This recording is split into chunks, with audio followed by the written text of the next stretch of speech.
Facebook post ঘিরে অশান্তি চণ্ডীতলার গরলগাছা গ্রাম পঞ্চায়েতের কৃষ্ণপুরের মাঝের পাড়ায় গতকাল রাতেই যেমনটা আমরা খবর পাচ্ছি স্থানীয় সূত্রে, এই এলাকারই এক যুবক ফেসবুকে বিতর্কিত কমেন্ট করে এবং সেই ঘটনাকে কেন্দ্র করে এলাকায় উত্তেজনা ছড়ায় এবং তারপরই এই ঘটনার খবর পেয়ে চণ্ডীতলা থানার পুলিশ যখন সেই যুবককে উদ্ধার করতে আসে তখনই কিন্তু পুলিশের সঙ্গে এলাকার মানুষের বচসা হয় এবং তারপর উত্তেজিত জনতা পুলিশের গাড়িতে ভাঙচুর চালায় এবং দেখা যাচ্ছে তারপরে পুলিশ কেন্দ্রীয় বাহিনী নিয়ে এসে এই বিষয়টিকে নিয়ন্ত্রণে আনে।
সমস্যা ঘটেছিল, সেটা নিয়ে পুলিশকে বলা হয়েছে। পুলিশ বলেছিল যাবার জন্য। এবার সেই সময় ইফতারের টাইমের সময় বলা হয়েছিল যে ইফতার করে নামাজ টামাজ সেরে যাওয়া হবে, কিন্তু তারপরে এবার নামাজ পড়া হচ্ছে, মানাজত হয়নি। নামাজের শেষ প্রান্তে মানাজত হওয়ার আগে দেখলাম যে আমি তখন ইফতার খেয়ে মসজিদের দিকে আসছি, খালি দোকানটায় দাঁড়িয়েছি, দেখলাম 3টে গাড়ি ঢুকছে হুইসেলবাজি, এসেই গালাগাল করছে।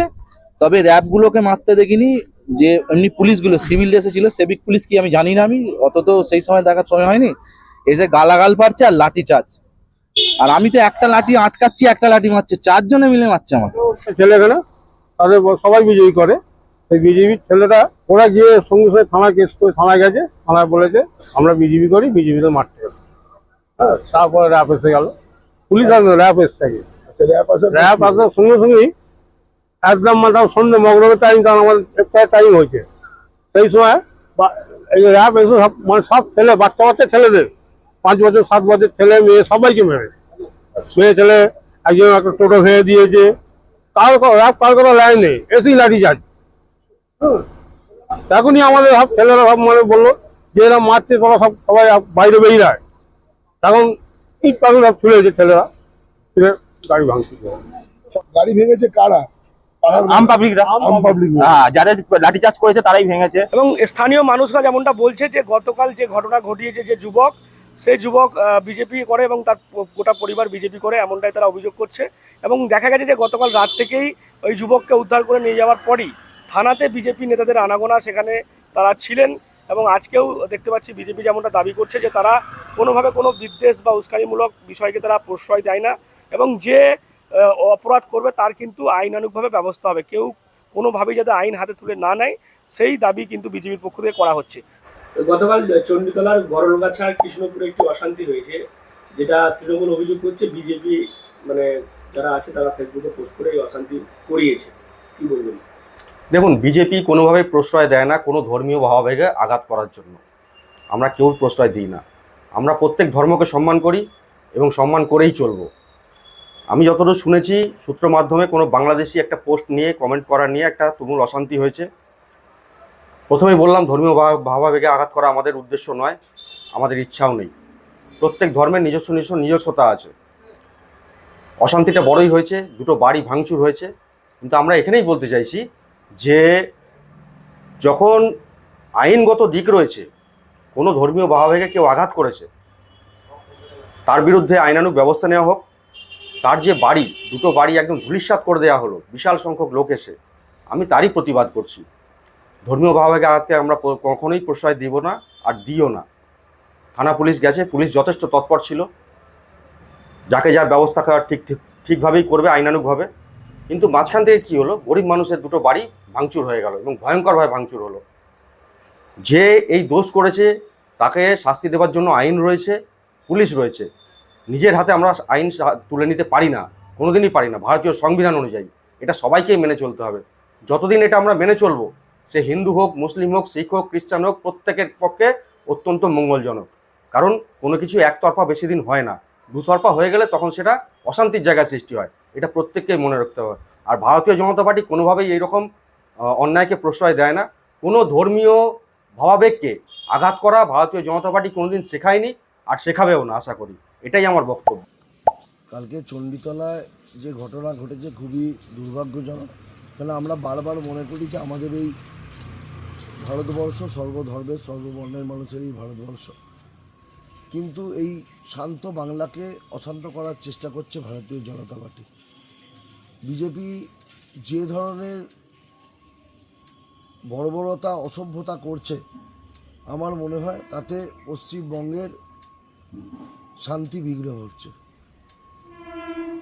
যে ধরনের ফেসবুকে লেখা নিয়ে, মন্তব্য নিয়ে তারা যেভাবে একটা নোংরামি করলো, তাতে পুলিশ অবশ্যই সেটা কড়া হাতে তার ব্যবস্থা নিয়েছে।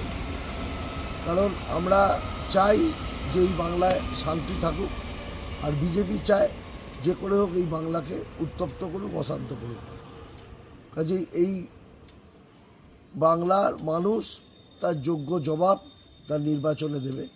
তারা নির্বাচনের আগে যতই চেষ্টা করুক এই শান্ত জায়গাকে উত্তপ্ত করতে, সেটা আমাদের অনুরোধ থাকবে সাধারণ মানুষের কাছে, আপনারা দয়া করে এই ফাঁদে পা দেবেন না। কারণ আমরা এর আগে কোনো দিন দেখিনি যে এই ধরনের ধর্ম নিয়ে রাজনীতি করতে। কারণ আমরা জানি যে মানুষ উন্নয়নে বিশ্বাসী, বিগত আমাদের বাংলার মানুষ 2011 সালের পর থেকে আজ পর্যন্ত যে উন্নয়ন দেখেছে সেই উন্নয়নের সাথে থাকবে। আর বিজেপি যতই চেষ্টা করুক যে অসভ্যতামি করে, নোংরামি করে এই পশ্চিমবাংলায় ক্ষমতায় আসবে, মানুষকে লাইনে দাঁড় করিয়ে দিয়ে ক্ষমতায় আসবে, সেটা পারবে না। তবে গোটা বিষয় নিয়ে পুলিশ যেমনটা জানিয়েছে যে একটা ফেসবুক পোস্ট ঘিরে দুই গোষ্ঠীর মধ্যে সংঘর্ষ বাধে এবং যে ফেসবুকে পোস্ট করেছিল তাকে উদ্ধার করতে গেলে পুলিশের সঙ্গে উত্তেজিত জনতার বচসা হয় এবং তারপর পুলিশের গাড়িতে ভাঙচুর করা হয়। বাধ্য হয়ে পুলিশকে লাঠি উঁচিয়ে এগোতে হয় এবং যেমনটা জানতে পারছি আমরা ইতিমধ্যে এই ঘটনায় ওই যুবক যে পোস্ট করেছিল সেই যুবককে অ্যারেস্ট করা হয়েছে। এছাড়াও যারা সরকারি সম্পত্তি ভাঙচুর এবং পুলিশের গাড়ি ভাঙচুর করেছে সেই ঘটনাতেও আরও 4-5 জনকে গ্রেপ্তার করা হয়েছে এবং এলাকায় এই মুহূর্তে পুলিশ মোতায়েন রয়েছে এবং মাঝে মধ্যেই দেখা যাচ্ছে কেন্দ্রীয় বাহিনীর জওয়ানরা তারা টহল দিচ্ছে। আজকে যখন এলাকায় কেন্দ্রীয় বাহিনীর জওয়ানরা তারা রুট মার্চ করতে যায় তখন দেখা যায় শাঁখ বাজিয়ে এলাকার মানুষজন তাদেরকে এলাকায় স্বাগত জানায়, সেই ছবিও কিন্তু ধরা পড়েছে। তবে সব মিলিয়ে যে ঘটনা ঘটেছে গতকাল রাতে সেটা এই মুহূর্তে যথেষ্ট পরিস্থিতি নিয়ন্ত্রণে রয়েছে। এলাকার মানুষজন তারা নিজের মতো কাজে কর্মে বেরোচ্ছে।